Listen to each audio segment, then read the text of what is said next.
தமிழக வெற்றி கழகத்தோட booth committee மாநாடு கோவையில நடந்து முடிஞ்சதுக்கு அப்புறம் இப்போ திடீர்னு தவேகோட தலைவர் விஜய் தன்னுடைய எக்ஸ் வலைத்தள பக்கத்துல ஒரு கருத்தை போட்டு எனக்கு ரொம்பவே வேதனையா இருக்கு அப்படின்னும் பரபரப்பான ஒரு தகவலை தெரிவிச்சிருக்காரு. கோவையே வேந்து பாக்குற மாதிரி 2 நாள் பூத் கமிட்டி மாநாடு ரொம்பவே பிரம்மாண்டமா நடந்தது.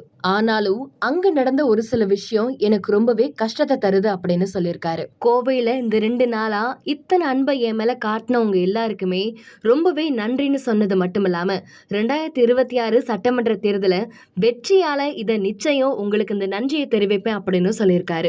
ஆனா எனக்கு அந்த நிகழ்ச்சியப்போ நிறைய இளைய தோழர்கள், அதாவது யங்ஸ்டர்ஸ் எல்லாருமே வாகனங்கள்ல ஹெல்மெட் அணியாம, போதிய பாதுகாப்பு கவசங்கள் எதுவுமே இல்லாம வண்டிக்கு மேல ஏறது, குதிப்பதுன்னு எனக்கு அதிர்ச்சி அளிக்கிற செயல்களை செஞ்சது எனக்கு ரொம்ப கவலையா இருக்கு அப்படின்னு சொல்லியிருக்காரு.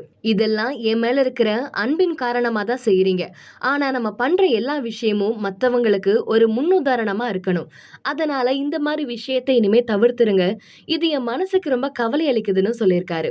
எனக்கு நீங்க தான் ரொம்ப முக்கியம். இவ்வளவு அன்போடு இருக்கிற நீங்க எனக்கு கிடைச்சதுக்கு நான் என்ன தவ செஞ்சேன்னு எனக்கே தெரியல.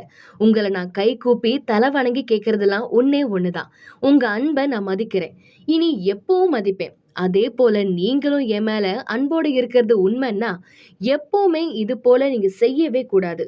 நான் இங்க சொல்லி இருக்கிற மாதிரி நீங்க அதை கட்டளையாவோ கண்டிப்பாவோ கூட எடுத்துக்கங்க. தப்பே கிடையாது. நம்ம அரசியல்ல கடமை, கண்ணியம், கட்டுப்பாட்டோட கண்டிப்பும் செல்ஃப் டிசிப்ளினும் 100% சமரசமற்றதா இருக்கணும். அதுதான் நம்ம அரசியலுக்கு நல்லதுன்னு உங்களுக்கே தெரியும். இனிமே அடுத்தடுத்து நம்ம மக்களை சந்திக்கிற நிகழ்ச்சியில எல்லாம் நீங்க இனிமே ஸ்ட்ரிக்டா இதை ஃபாலோ பண்ணுவீங்கன்னு நம்புறேன் அப்படின்னு தன்னுடைய எக்ஸ் வலைத்தள பக்கத்துல அவரு டிவிகே தொண்டர்களுக்காக இந்த பதிவை போட்டிருக்காங்க. செய்திகளை உடனுக்குடன் தெரிந்து கொள்ள கீழ்கண்ட கேபிள் மற்றும் டிடிஹெச் நெட்வொர்க்குகளில் எம்நாடு செய்தி தொலைக்காட்சியை காணுங்கள்.